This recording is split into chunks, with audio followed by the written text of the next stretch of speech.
Well, hello guys, and welcome back to another episode of Voice of the Rings. This is a real quick one for RiseToWar Legacy playlist here. I just got something out of a tip that was pretty amazing. I just got this Berserker's Gaze out of a tip. And it's got the Fortify Uruk's damage on it, reduction, which seems really good for the Witch King. Yeah, look at that. Look at Commander Info, popular effects. Resolve of Urukai. This is also super good. 50% chance to not be stunned. Ooh, that is amazing. But again, in the future, maybe I'll switch to that. But I'm thinking I might just upgrade it, just honestly, to get this buff too. That plus buff, and then just have damage reduction. And then over time, maybe I can switch its effect or buff this up too. But I think this is a lot better than the purple helmet I'm using right now on the Witch King, which is this one. I mean, this is still really good, plus 3 HP. And focus, but the whole thing about the Witch King is his ability to burst with alchemists with a front line of trolls. So at least the build I like to use on him. And maybe some Urukai Berserkers. So I'm thinking buff this up the best I can. I do have a bunch of helmets. I'm debating on if I want to. These are also really good. Like, these are also super good for certain commanders like Dwarven and certain other commanders, but this is also pretty cool. Might focus on evil men, but I'm really like my Witch King, and he's the only evil hero that I really have very high rank, or any rank for that matter, since I'm playing evil side this season. So I'm thinking I might. This is also a very powerful item. It kind of pains me to use it, but I mean, you gotta just go for it sometimes, right? And the thing is, too, I do have this item still, which if you don't know what this item does right here, it explains right here, has a mysterious power, can be used to restore all strengthened and refined equipment to their base state, including unique equipment. So basically, this works for special items and gold items and any item, but it takes everything back out. So if I was like, oh, I shouldn't have done that, I could pull everything out of that item to reuse it for strengthening and refining. So it's kind of cool. It's a cool effect. I somehow got another one. I don't know if you just get one every season, but I only had 2 and now I have 3, so maybe they just give 1 a season, just kind of like as an extra bonus. I actually, you know, is that something they give? We can check right now together, right? We can just check real quick here.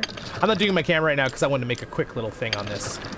Oh, look at that. I can actually get 2 more. You can actually earn some in the store. But I'm curious, though, in the actual earnings. Well, I guess, yeah, I have to go back and see what I earned in my messages for the season. But yeah, that's pretty cool.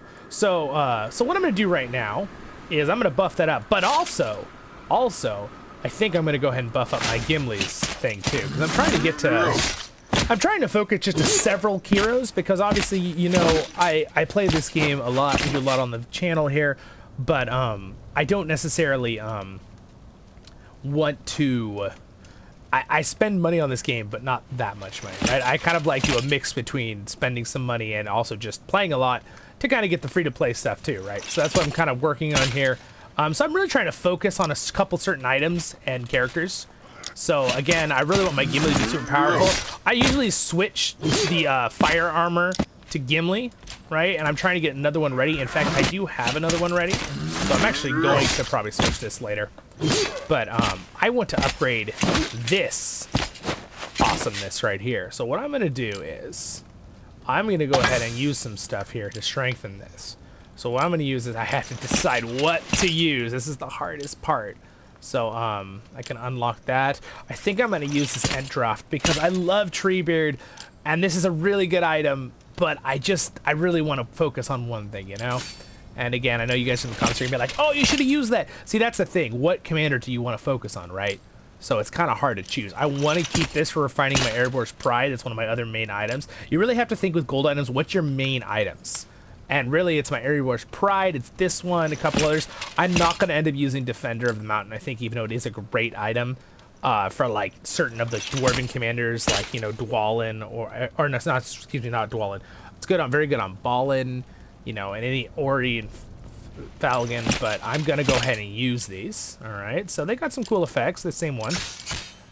So, and then again, we're gonna use the Calabash there, Bash, whatever, however you say it. This is a really good item too. It's really good on some of like some of the horse commanders, right? The good side, but I might end up using that. I really like this one. I kind of want to keep this for possibly for the future because of the effects. Just such a strong effect. Ally units have a chance to cause maximum damage.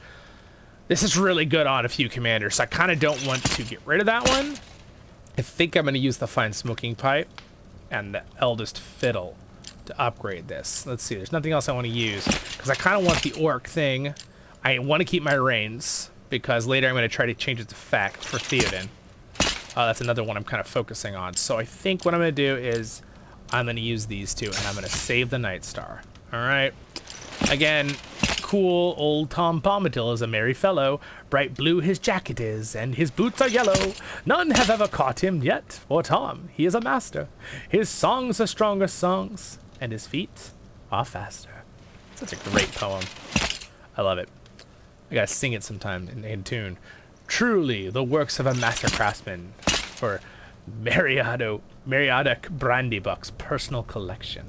It's kind of fun, the little things they say here. A brooch worn by the former nobility of Arnor. All right, Isengard's most effective siege weapon. I just think these are cool, these little information things. The site is gifted only to the most honorable dwarven soldiers as a token of remembrance of their battle deeds. Oh, so it's like a, yeah, I mean, that makes sense. It's not a shield, so it's just like a little badge. Dude, I want this badge. Who wants to remake this badge for, you know, like, dude, if someone made this for me and sent this to me, I would, like, totally cover that on the channel. The artifact from Fangorn Forge provides an almost unlimited supply of Entdrot, altering the body of anyone who would drink from it. We want to be taller? Okay, here we go. Ready? Look at these stat increases. +3 to your army's HP. Woo! Oh, awesome. So in the future then too, I'm hoping I'll be able to get another box here. Of course, it's another warrior one I got, but I want to get to that 40% chance there. So in the future, hopefully I'll get that. But sweet, that's max. So I have basically everything maxed armor here. This is basically my whale, but obviously he's not that much of a whale yet because these still need to have refines. I do have another helmet ready for this guy for the future. This is kind of my main helmet. Unfortunately, this helmet is also, this is Commander Stun Chance, which could be good to flip to if I'm using my Gimli. I've been trying to debate if I want to do that or not because it is good against certain commanders that stun your main commander. But at the same time, I feel like this is more widely effective to help my troops just to be able to do damage still and not be stunned. Because a lot of times if your troops are stunned, they take more damage from certain evil commanders. Little side note. We're not going to go into lots of details with that. And again, there are some cool ones for this. I'd love to be able to refine this thing more because if you get this thing up to 6, 8.5, I guess I think it probably ends at I think 10. Oh wait, no, 6. I guess it ends at probably 8.5. I don't actually. Let's see what are the maxes here on it.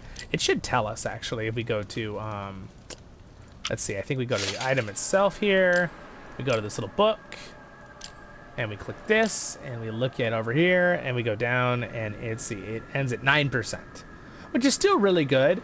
I think it actually probably is the most helpful one for Gimli because you want to help defend your units. Defense is probably not as, the 24 defense is probably not as good as -9%. I just don't think it is. There's certain situations it might be, but I would recommend this one. First 3 rounds, allied units damage received. This is also very, very good early, especially if you're playing Gimli and let's say, you know, you're trying to get to that 4th round where Gimli does lots of damage. This tactical maneuver, that could be very good on my Gimli. That could be very good if I ever get that one. It's all enemies defense. That's kind of cool, but Gimli doesn't really do that much damage in the first 2 rounds. Now, Dane does a lot more damage in the first 2 rounds, so that could be better on Dane. And then, of course, dominance could always be good, +30 might to Gimli. But I think in this area, my Gimli already has so much defense. I mean, damage and might. I mean, look, he's level 37. He already has 416 might, right? And he's going to gain 2.5 at all those levels. So he gets like 440 something at max here. And he's also going to have more now because I just buffed this thing slightly too. So yeah, I don't think there's any point to adding 30 might. I mean, it might be good. It might be good. But yeah, that's about it. Oh, look at this beautiful, beautiful thing though. Oh, it's so gorgeous. This took me so many seasons to get, guys. Because again, you can't quite get to this in only like 6 seasons like I did by just playing the game free to play. I did have to spend a little money over time, but I spent it in small increments and I didn't go crazy. And I also earned my free ones too for the purple mithril. And then I got this. This took so much work. I was very patient for like 5 or 6 seasons building that up. Yeah, so let's also let's go ahead and get the and then you can see here I also have Erebor's Pride, which I'll want to upgrade in the future, and then a Refine, but I can't refine, but I do have another one ready, so I could get to that to 29%. If I get another one of those in a roll, that would be cool. And then of course this one in the future too, I'd like to upgrade more because it's really good. But right now I'm just keeping my Mattock. It's kind of good. And of course, the Giga Hammer is just the gigantic hammer is very, very powerful for certain commanders. So I'm kind of holding on to it. I don't want to use it because it's just one of those, like, there's like different tiers of weapons, like within tiers. It's confusing, but like for gold weapons, there's certain gold weapons that are just in the S+ tier, and it's ones like the Axe of Khazad-dûm and the gigantic hammer. Mattock is also very strong. All the gold items are obviously way stronger than most of the purples and stuff. Once you have them upgraded, obviously. Like, a full purple item like this with gold refined and are usually stronger than just a blank nothing. Usually, gold, unless it has some really cool ability. But, just from the flat stats. So anyway, I want to work on my Witch King here for a little bit for the rest of this video. So let's, we're going to take off the Bone Helm. Alright, okay, alright. We're going to give him this. Because again, I'm going to have Uruk-hai later, so this helps his alchemists do more damage, or berserkers, which I'm going to have, and they'll take less damage too. So, and he'll give him might still. But again, you don't need too much might on the Witch King. Really, the goal is, he does do damage, but the goal is to do this combo right here with the extra burn damage from your troops, or your troops do more damage and your weapons. But yeah, and then you just kind of buff your Uruk-hai up and do Convener, and you're just a monster. So yeah, let's strengthen this up for the video here and see how much we can do. So again, since I do have that thing that I pull stuff back out of in the future, I'm not going to be too... This one's good too. This is really, really good. Each round, 50% chance to gain Madness immunity for your commander. So if you buff this up, it'd be really good for like Gimli too. But honestly, I don't think I'll ever have enough golds of this to refine this much more than 15 or double it. So I'm gonna go ahead and just use my helmets here and start upgrading it. So I'm gonna go ahead and use these. It seems good too, but again, I have the refresher. Okay, the Witch King steed is being way noisy in the background. You need to chill out, Witch King steed. Oh, look at that. All right, so we're gonna go ahead and do that. So when do we get the +2 attack? Okay, here it is. So this is where we get the +2. So I think what we'll do is we'll use, this one's also super good, but we're gonna go ahead and use it, and there we go. We're gonna go ahead and have the, that's pretty decent. So I lost that +2 HP to gain +2 attack for my Uruk-hai and a bunch of might. And then in the future, hopefully I can get it some more. And then maybe refine it or get a better one of the Uruk-hai traits. Because again, we were looking at the Uruk-hai traits here. And man, I would love to get that orb. It'd be so cool to get that orb. Let's see here. Yeah, so let's see what other abilities we have here for special effects. So we'll max them all out.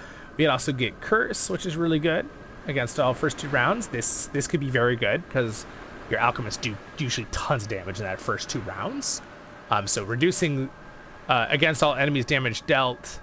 Well, excuse me, that's damage dealt your enemies doing to you. So that doesn't really make you do more damage. Protects you for the first 2 rounds. Allied commander each round, 90% chance. That's always good. Uruk-hai, receive less damage. That's the one I have. First, round 1, all enemies 60% chance to inflict stun each round. That's so super good with the Witch King's ability. And each round, Uruk-hai 100% chance to gain stun immunity. That could also be very good. So there's some very good stuff there. Very good stuff there indeed. So yeah, it's pretty cool. And I've been slowly but surely saving up my medals here to do. I think I'm gonna do this with an evil chest rolling. So stay tuned for that on our Legacy playlist here. And you guys have a great and wonderful day in Middle-earth, my friends. Thank you to my patrons. Thank you, Skumley, for being a Royal Guard. Don't forget to like and subscribe if you do like Lord of the Rings content. And if you're here for this whole video, thanks for listening. I'll see you all in the next episodes of Voice of the Rings.